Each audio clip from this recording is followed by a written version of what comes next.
My name is John Joyce. I'm from Rhode Island, Warwick, Rhode Island.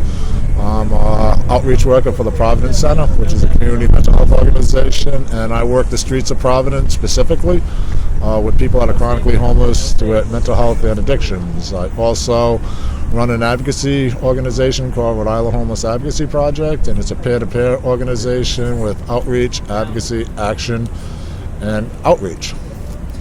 Okay, and if you would, can you tell us a little about your personal background and what connects you to the topic, to the population? I was without a home for 3 years in the city of Providence. It was a difficult time, so what I do, I brought that into what I do now. I mean, my personal experience is very important in what some of the work I do. And so since we're talking about Kennedy Plaza, can you just tell me what about Kennedy Plaza is important to the population that you work with, and how it maybe served you at that difficult time too?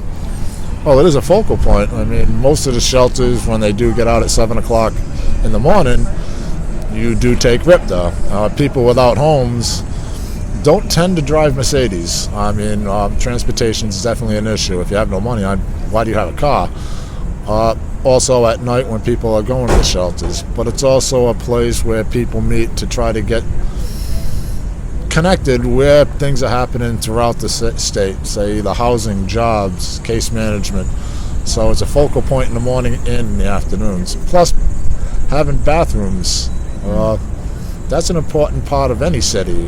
There is no public bathrooms per se that the City of Providence offers, except for City Hall. City Hall is closed on Saturdays and Sundays, so that makes it difficult. So it is, and in Rhode Island, it does get cold. And if you don't have a place to go, because you don't have a private place to go, you're going to be in the public, and you just can't stand outside from 7 o'clock in the morning until 6 o'clock at night. People would be dropping all over the place. It's just... Do they allow, is it actually allowed that somebody go inside the bus station and use the bathroom and get shelter, or do they kind of harass people? And what time do they open, or what time do they close? The plaza opens up at 6 o'clock. Now they close at 7 o'clock at night. There is a no trespassing. You can't just hang around the plaza. People go in and out, just get a little bit of heat, use the bathrooms. They can't deny you not use the bathroom. So I try to encourage people not to hang in the plaza. It's try to get people motivated, so to speak. And so if during the day the shelter's closed and you're trying to encourage people not to hang out in the plaza, and so what do people do? What is their alternative? What are you wanting them to do? Well, we all know that there's a lot of police in the plaza. We all know that there's a lot of complaints about people hanging in the plaza. But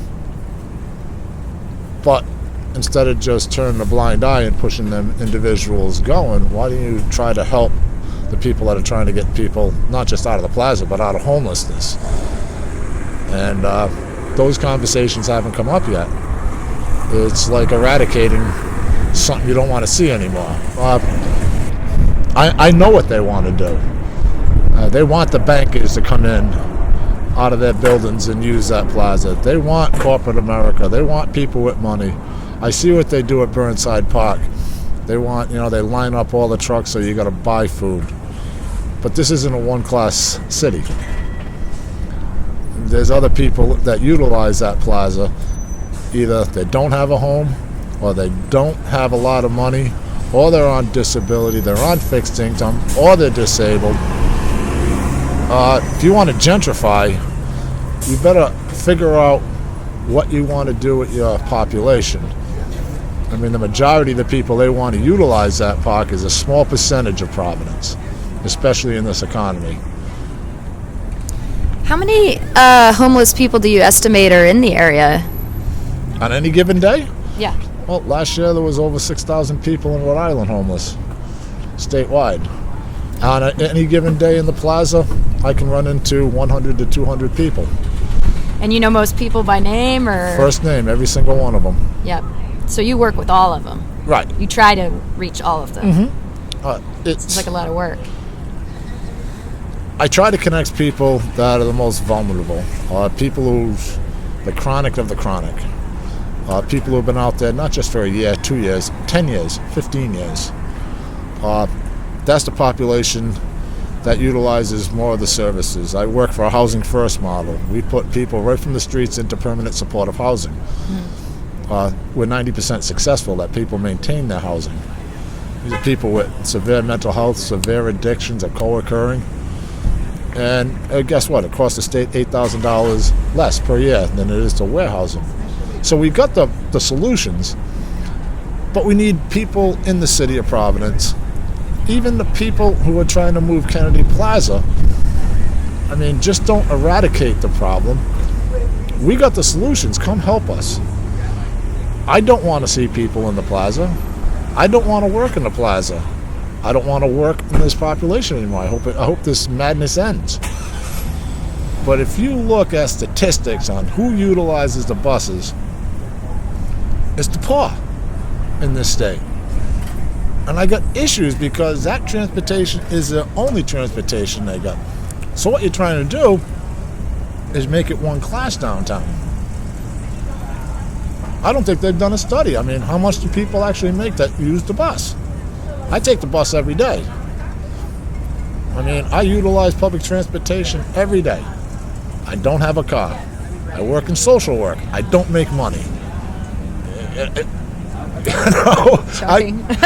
Yeah, you work in social work, you don't make money. But when I'm on the bus, I don't see people with suits and ties on. Right. I don't see the bankers taking the bus in the morning. I don't see their secretaries taking the bus in the morning. I see the janitors. I see the guy who works in the parking garage. So they got to get their priorities straight. It does seem to be a very complex place, but what it wants to be is different from what it is. It's a beautiful city. I love Providence. But what I see of Providence, it's not pretty. I see the ugly side of Providence. Yeah. I work the south side of Providence. I work with the serial inebriates who are passed out on the sidewalks, that they're going to get killed by the gangs. I've been shot at. I've been knifed. That's the real Providence. You can put all these pretty trees all you want. You can put as many bumblebee people down there cleaning the sidewalks. There's still a big problem. I mean, don't put a bunch of paint over it.